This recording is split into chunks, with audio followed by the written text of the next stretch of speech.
Thank you, sir, answered the young man, much moved.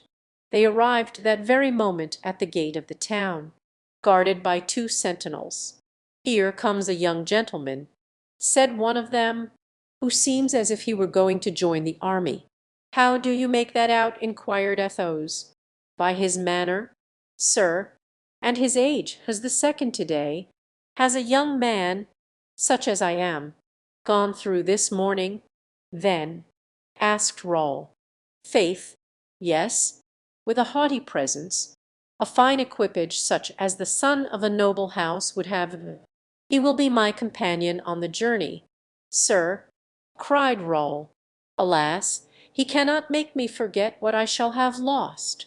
Thus talking, they traversed the streets, full of people on account of the fete, and arrived opposite the old cathedral, where first mass was going on. "Let us alight, Raoul," said Athos. "Holy Vane, take care of our horses, and give me my sword." The two gentlemen then went into the church. Athos gave Raoul some of the holy water.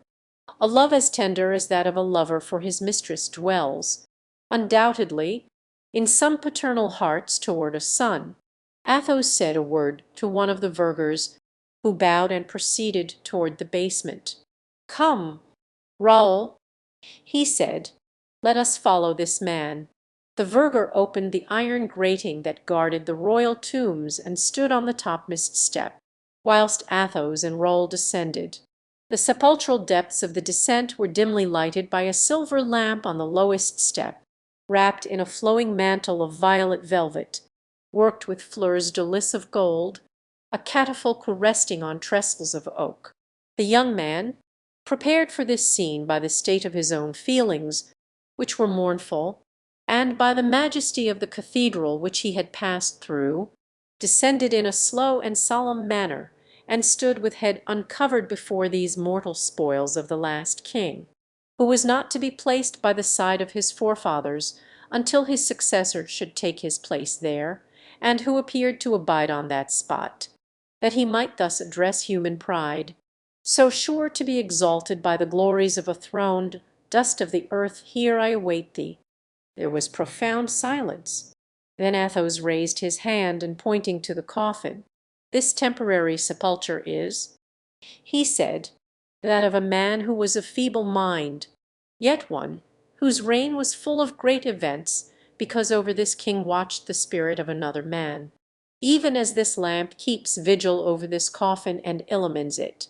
He whose intellect was thus supreme, Raoul, was the actual sovereign; the other, nothing but a phantom to whom he lent a soul, and yet, so powerful is majesty amongst us, this man has not even the honor of a tomb at the feet of him in whose service his life was worn away. Remember, Raoul, this, if Richelieu made the king, by comparison, seems small, he made royalty great. The palace of the Louvre contains two things: the king, who must die, and royalty, which never dies.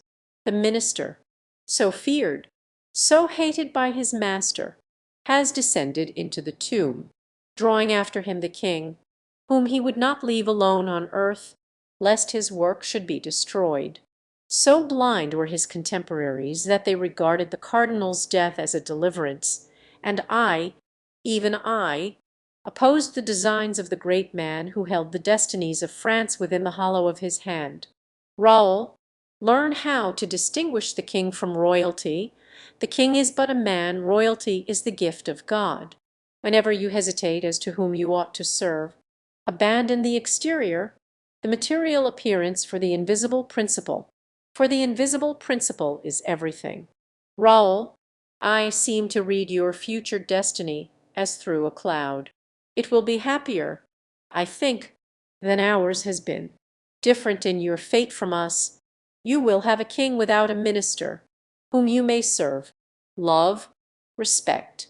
Should the king prove a tyrant, for power begets tyranny, serve, love, respect royalty, that divine right, that celestial spark which makes this dust still powerful and holy, so that we gentlemen, nevertheless, of rank and condition are as nothing in comparison with the cold corpse there extended.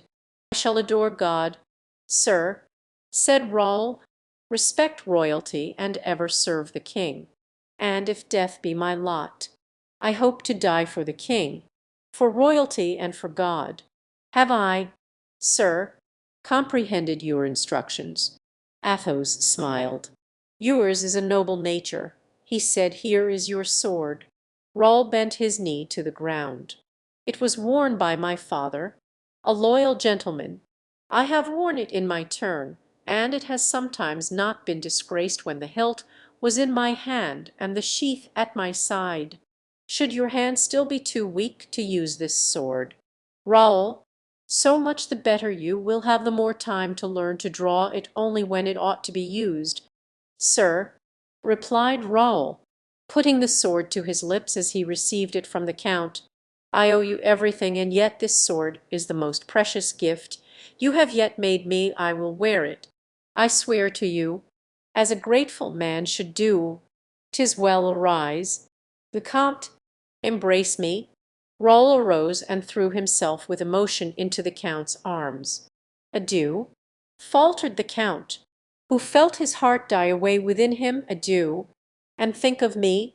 "Oh, for ever and ever!" cried the youth. "Oh, I swear to you, sir, should any harm befall me, your name will be the last name that I shall utter, the remembrance of you my last thought." Athos hastened upstairs to conceal his emotion, and regained with hurried steps the porch where Olivain was waiting with the horses. "Olivain," said Athos, showing the servant Raoul's shoulder belt, "tighten the buckle of the sword. It falls too low. You will accompany Monsieur le Vicomte till Grimaud rejoins you. You know, Raoul, Grimaud is an old and zealous servant. He will follow you." "Yes, sir," answered Raoul. "Now to horse, that I may see you depart." Raoul obeyed. "Adieu, Raoul," said the count. "Adieu, my dearest boy. Adieu, sir. Adieu, my beloved protector." Athos waved his hand. He dared not trust himself to speak, and Raoul went away, his head uncovered. Athos remained motionless, looking after him until he turned the corner of the street. Then the count threw the bridle of his horse into the hands of a peasant, remounted the steps, went into the cathedral, there to kneel down in the darkest corner and pray. Chapter XXIII. One of the 40 methods of escape of the Duc de Beaufort. Meanwhile, time was passing on for the prisoner, as well as for those who were preparing his escape, only for him it passed more slowly. Unlike other men, who enter with ardor upon a perilous resolution and grow cold as the moment of execution approaches, the Duc de Beaufort, whose buoyant courage had become a proverb, seemed to push time before him and sought most eagerly to hasten the hour of action.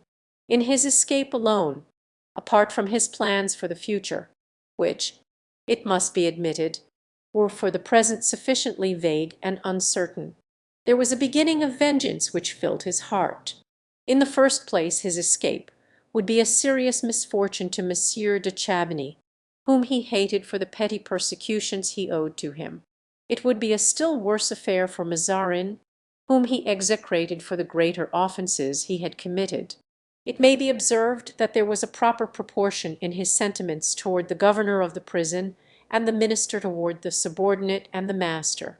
Then Monsieur de Beaufort, who was so familiar with the interior of the Palais Royal, though he did not know the relations existing between the queen and the cardinal, pictured to himself, in his prison, all that dramatic excitement which would ensue when the rumor should run from the minister's cabinet to the chamber of Anne of Austria. "Monsieur de Beaufort has escaped." Whilst saying that to himself, Monsieur de Beaufort smiled pleasantly and imagined himself breathing the air of the plains and the forests, pressing a strong horse between his knees and crying out in a loud voice, "I am free!